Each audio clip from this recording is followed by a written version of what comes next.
Please come. Yes.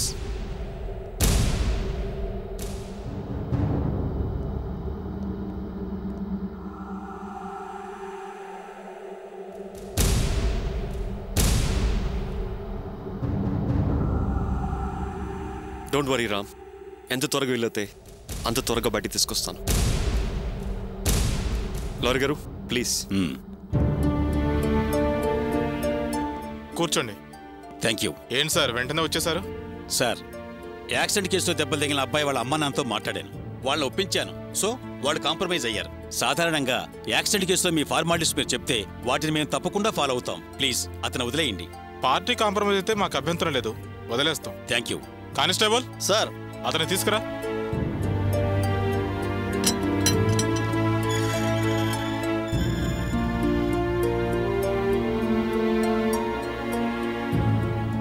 మీరు ఆ file మీద సంతకం చేసి అతన్ని తీసుకెళ్ళండి. Thank you sir. Thank you sir. Thank you very much. Let's go. Thank you Ram. Thank you so much. దేనికి సార్ మీరు నాకు థ్యాంక్స్ చెప్పడం? నా బదులు నువ్వు నా కోసం లాకప్లో ఉన్నావు. అంత పెద్ద పని చేసిన నీకు ఇంత చిన్న థ్యాంక్స్ తప్పే, నిజంగా తప్పే. ఎందుకు సార్ మీరు అలా అనుకుంటారు? అయినా నేను ఆల్రెడీ జైలుకి వెళ్ళొచ్చిన వాడినే. ఈ లాకప్ ఎంత సార్? అందుకే అలా అన్నాను. చూడు మిస్టర్ రామ్, నా లైఫ్లో చాలా మందిని చాలా సందర్భాల్లో నా బిజినెస్ వ్యవహారాల్లో చూశాను. బట్ నాకు ఇంతవరకు నీలాంటి వాడు దొరకలేదు. I'm very much impress Ram. ఇప్పటి నుంచి మన స్టాఫ్ అండ్ బాస్ మాత్రమే కాదు, భారతంలో దుర్యోధనుడు కర్ణుడు స్నేహంలాగా నువ్వు నేను కూడా సమానంగా స్నేహంగా ఉందాం. ఓకేనా? ఏంటి సార్ ఇది?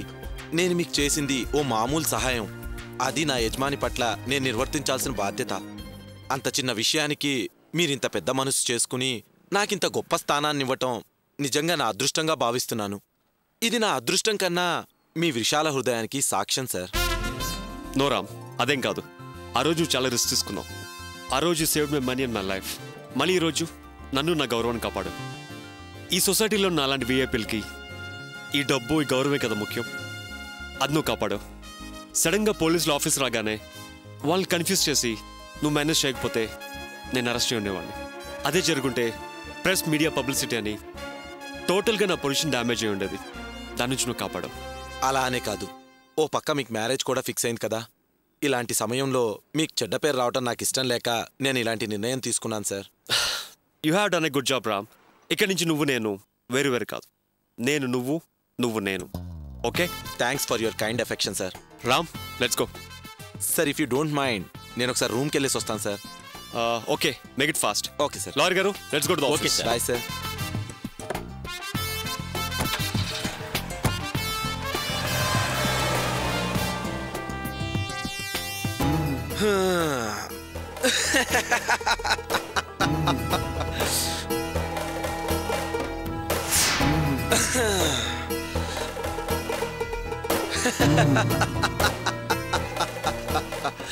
ఏంట్రా, నువ్వెవరినో యాక్సిడెంట్ చేసావని పోలీసులు నిన్ను అరెస్ట్ చేశారని తెలియగానే అదిరిపోయానురా.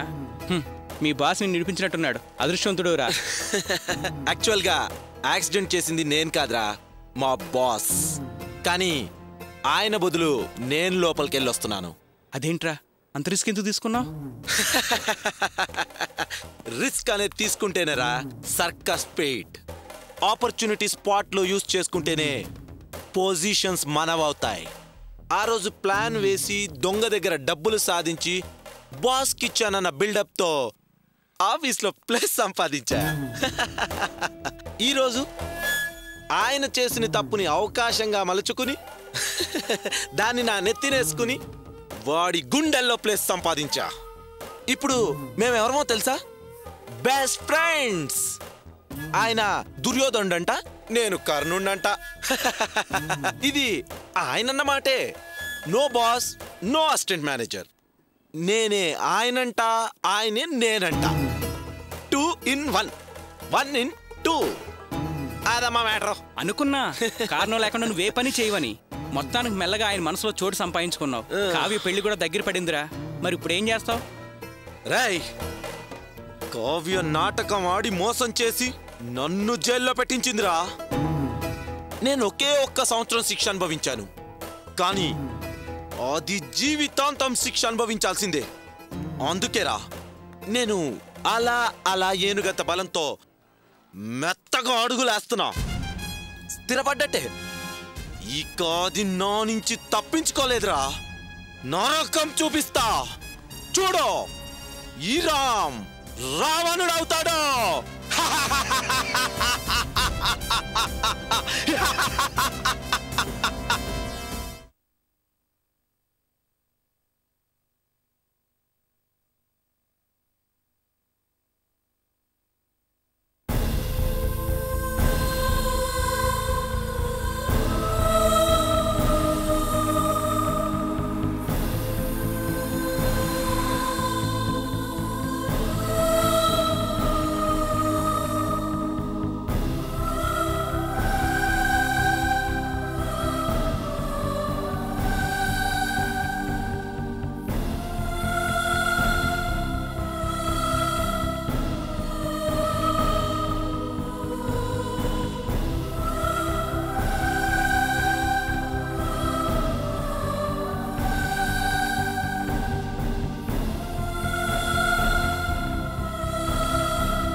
బావా ఏంటి బావా ఎక్కడైనా వెతుకుతాం రా.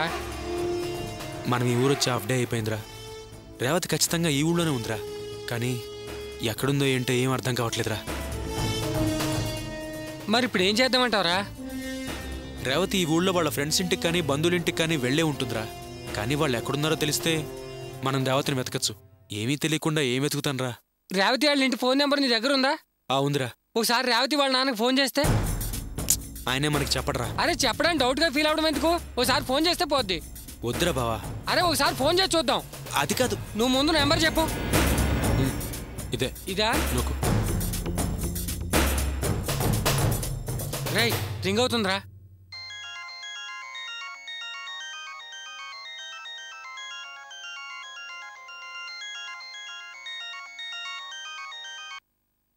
హలో హలో సార్, నేను శివన్ మాట్లాడుతున్నాను. శివ? ఏ శివ? అదే సార్, గోపి ఫ్రెండ్ అని సార్. గోపియా? వాడేవాడు? వాడే తెలీదు, వాడికి ఫ్రెండ్. ఫోన్ పెట్టే. సార్ సార్ సార్, గోపి అంటే అదే మీ అల్లుడు వాసు లేడు, వాళ్ళ అన్నయ్య సార్. ఏయ్, నా కూతురు 2 నెలల క్రితమే చచ్చిపోయిందని నేను నీళ్లు వదిలేశాను. మళ్ళీ ఇప్పుడేంట్రా అల్లుడు గిల్లుడు వాడి అన్న అంటున్నావు? సార్ సార్ అలా కోప్పడకండి సార్. మీ అమ్మాయి రేవతి అలిగి శ్రీశైలం వచ్చిందని తెలిసి మేము వెతకడానికి ఈ ఊరు వచ్చాం సార్. సార్ దయచేసి మీ బంధువులు ఎవరైనా ఉంటే అడ్రస్ చెప్పండి సార్. లేదా ఫ్రెండ్స్ ఎవరైనా ఉన్నా పర్వాలేదు, కాస్త చెప్తారని ఫోన్ చేశాం సార్. చూడు, అది శ్రీశైలం వెళ్ళిందో ఇంకే ఊరు వెళ్ళిందో నాకు అనవసరం. మళ్ళీ దాని గురించి ఫోన్ చేయకు. ఫోన్ పెట్టే. సార్ మీ కోపం నాకు అర్థమైంది సార్. ఏదో వెతకడానికి హెల్ప్ అవుతుందని మీకు ఫోన్ చేశాం సార్. ఓ పని చేయండి అయ్యా, ఇప్పుడు మీరు ఏ ఊరు వెళ్ళారు ఆ ఊళ్ళో కొండలు కోనలు చెట్లు పుట్టలు అన్నీ వెతకండి. మీ అదృష్టం బాగుంటే దొరకచ్చు. ఒకవేళ దొరకలేదనుకో, ఆ ఊళ్ళోనే శ్రీశైలం మల్లన్న అని ఒక ఆయన ఉంటాడు, మంచి పవర్ఫుల్. ఆయనకి వెళ్ళి మొరబెట్టుకోండి, దొరకచ్చు. మీ లక్. ఫోన్ పెడే.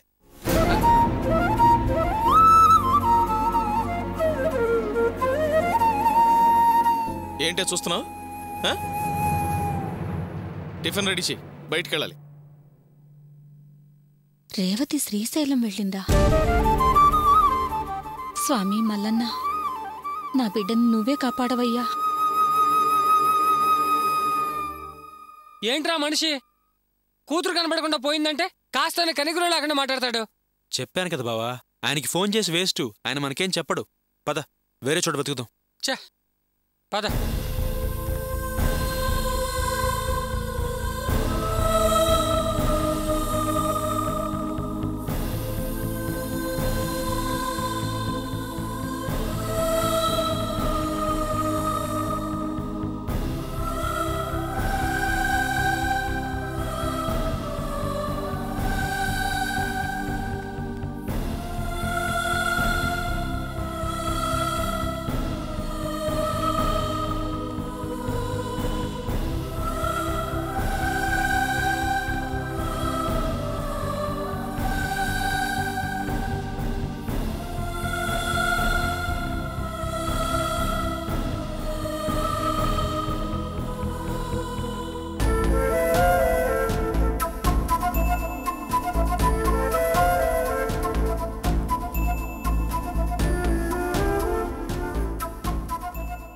బావా, మనం ఎంతసేపు అని ఎక్కడైనా వెతుకుతాంరా? కనీసం పలానా చోట ఉందని కూడా తెలియలేదు. నువ్వేమో 24 గంటల్లో వెతికి తీసుకొచ్చి మీ ముందు నిలబెడతానని సవాల్ విసిరావు. ఇప్పుడేం చేద్దాంరా? అదే అర్థం కావట్లేదురా. కానీ రేవతి ఖచ్చితంగా శ్రీశైలంలోనే ఉందనిపిస్తోందిరా. రేయ్, శ్రీశైలంలోనే ఉందని గ్యారంటీ ఏంట్రా? ఇక్కడికని చెప్పి ఎక్కడికైనా వెళ్ళి ఉండొచ్చుగా. లేదురా, హోటల్లో రేవతి ఫ్రెండ్ అబద్ధం చెప్పదురా. అసలు మనం హోటల్కి వెళ్ళి తన ఫ్రెండ్ని కలుస్తామని రేవతి ఊహించదు. ఖచ్చితంగా రేవతి ఈ ఊళ్ళోనే ఉందిరా. నిజమేరా, కానీ మనం ఈ ఊళ్ళో రేవతిని కనిపెడతామనే నమ్మకం మాత్రం నాకు లేదు. రేయ్, వెళ్ళి పోలీస్ కంప్లైంట్ ఇద్దాంరా. అంతేనంటావా?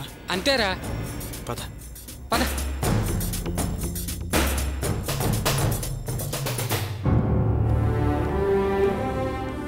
నమస్తే సార్. నమస్తే సార్. నమస్తే. ఎవరు మీరు? ఏం కావాలి? సార్, మా ఇంట్లోంచి ఒక అమ్మాయి కోపం వచ్చి వెళ్ళిపోయిందండి. మీకు కంప్లైంట్ ఇద్దామని వచ్చామండి. అమ్మాయి వెళ్ళిపోయిందా? అమ్మాయి వయసు ఎంత ఉంటుంది? ఓ 20-23 ఉంటాయి సార్. ఏమైనా లవ్ మ్యాటరా? కామ్గా జంప్ అయిందా? అదేం లేదు సార్, ఆ అమ్మాయికి ఆల్రెడీ పెళ్ళయింది. పెళ్ళయిందా? సరే, అమ్మాయి ఫోటో తీసుకొచ్చారా? లేదు సార్, ఈ హడావిడిలో మర్చిపోయాం, తీసుకురాలేదు. ఇంతకీ అమ్మాయి ఎవరు? నీ భార్య? ఏమైనా గొడవ పడ్డావా? కొట్టి గెంటేశావా? కాదు సార్, ఆ అమ్మాయి నా తమ్ముడి భార్య. ఓహో, తమ్ముడు భార్యనా? ఇతనేనా నీ తమ్ముడు? కాదు సార్, వీడు నా ఫ్రెండ్ శివ. నా తమ్ముడు మా ఊళ్ళో ఉన్నాడు. ఏంటి, ఊర్లో ఉన్నాడా? మీది ఊరు కాదా? ఏ ఊరు? మాది హైదరాబాద్ అండి. ఏంటి, మీది హైదరాబాదా? అవును సార్, యాక్చువల్గా నా మరదలు తప్పిపోయిందని శ్రీశైలం వెతుక్కుంటూ వచ్చాం. అంతా వెతికాను సార్, ఎక్కడా కనిపించలేదు. అందుకే మీకు కంప్లైంట్ ఇద్దామని ఇక్కడికి వచ్చామండి. ఉదయం నుంచి ఊరంతా వెతికాం సార్, ఇంక వెతకడం మా వల్ల అయ్యేటట్లేదు. మీరే కాస్త సాయం చేయాలి, వెతికి పెట్టాలి సార్. ఏంటయ్యా, హైదరాబాద్లో కనపడకుండా పోయిన అమ్మాయిని శ్రీశైలంలో వెతకాల? అది ఫోటో ఆనవాళ్ళు లేకుండా? ఏం వేళకోళమా? మీకేమైనా పిచ్చా, లేకపోతే నేనేమైనా పిచ్చోళ్ళ కనిపిస్తున్నానా? అవును, హైదరాబాద్లో కంప్లైంట్ ఇచ్చావా? లేదు సార్, ఇవ్వలేదు. ఏంటయ్యా, అర్థం పర్థం లేకుండా మాట్లాడుతున్నావు? ముందు అక్కడ కంప్లైంట్ ఇవ్వాలి కదా. అవును, ఆ అమ్మాయి ఎందుకు ఇల్లు వదిలిపెట్టి వెళ్ళిపోయింది? ఏదైనా ఇల్లీగల్ కాంటాక్టా? అయ్యో, అలాంటిదేం లేదు సార్. ఆ అమ్మాయి చాలా మంచి అమ్మాయి. మా చాలా పరువు సాంప్రదాయం గల కుటుంబం సార్. చూడవయ్యా, ఈరోజు రేపు సాంప్రదాయాలు సత్ప్రవర్తనలు ఎక్కడున్నాయ్యా? గౌరవ మర్యాదలు, పరువు ప్రతిష్టలు, డబ్బు డాబు ఉన్నవాళ్ళు కూడా ఇలా అక్రమ సంబంధాలు పెట్టుకుని బయటకు వెళ్ళడం ఒక ఫ్యాషన్ అయిపోయింది. రోజు టీవీల్లో పేపర్లో ఎన్ని చోట్ల లేదు, మాకు కంప్లైంట్లు ఎన్ని రావట్లేదు. అసలు వాళ్ళు అన్యోన్యంగా ఉంటే ఇలా ఎందుకు ఊరు వదిలి వెళ్ళిపోవాల్సి వస్తుంది? అవును, అసలు మీ హైదరాబాద్లో మీ ఏరియా పోలీస్ స్టేషన్లో ఎందుకు కంప్లైంట్ ఇవ్వలేదు? సార్, మాది మామూలు మధ్యతరగతి కుటుంబం సార్. మాలాంటి వాళ్ళకి పరువు మర్యాదే ప్రాణం. ఆ అమ్మాయి కోపం వచ్చి ఇంట్లోంచి వెళ్ళిపోయిందని మేం గనక మా ఏరియా పోలీస్ స్టేషన్లో కంప్లైంట్ ఇస్తే పోలీసులు ఇంటికి ఎంక్వైరీకి వస్తారు. అప్పుడు ఆ విషయం మా చుట్టుపక్కల వాళ్ళందరికీ తెలుస్తుంది. అదే కనుక జరిగితే మేం తలెత్తుకుని తిరగలేం సార్, మా పరువు పోతుంది. అందుకే ఎలాగైనా మేమే వెతకాలని చెప్పి ఈ ఊరు బయలుదేరాం సార్. అన్ని చోట్ల వెతికాం, కానీ ఎక్కడా అమ్మాయి కనిపించలేదు. అందుకే మీ సహాయం కోసం వచ్చాను సార్. మీరే ఎలాగైనా మాకు హెల్ప్ చేసి పెట్టండి సార్, ప్లీజ్. ఏంటున్నాయా, నిన్ను చూస్తుంటే జాలేస్తుంది. కానీ రూల్ ప్రకారం మీరు కంప్లైంట్ చేయాల్సింది హైదరాబాద్లో. వాళ్ళకు అవసరమైతే మాకు ఫార్వర్డ్ చేస్తారు. మీకు ఈ విషయాలేవి తెలిసినట్లేదు. ముందు మీరు అక్కడ కంప్లైంట్ ఇవ్వండి. అంతేనా సార్? మీరేం చేయలేరా? చట్ట ప్రకారమే కానీ మేము సొంతంగా ఏం చేయలేమయ్యా. సరే సార్, వస్తామండి. మంచిది, వస్తాం సార్.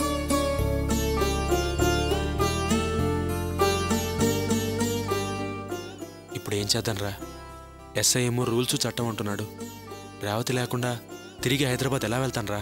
మనం ఏం చేయగలం రా? మనం చేయగలిగిందంతా చేసాం. ఇంక చేయగలిగింది ఏమీ లేదు. హైదరాబాద్ వెళ్ళి అక్కడ కంప్లైంట్ ఇవ్వడమే. పద.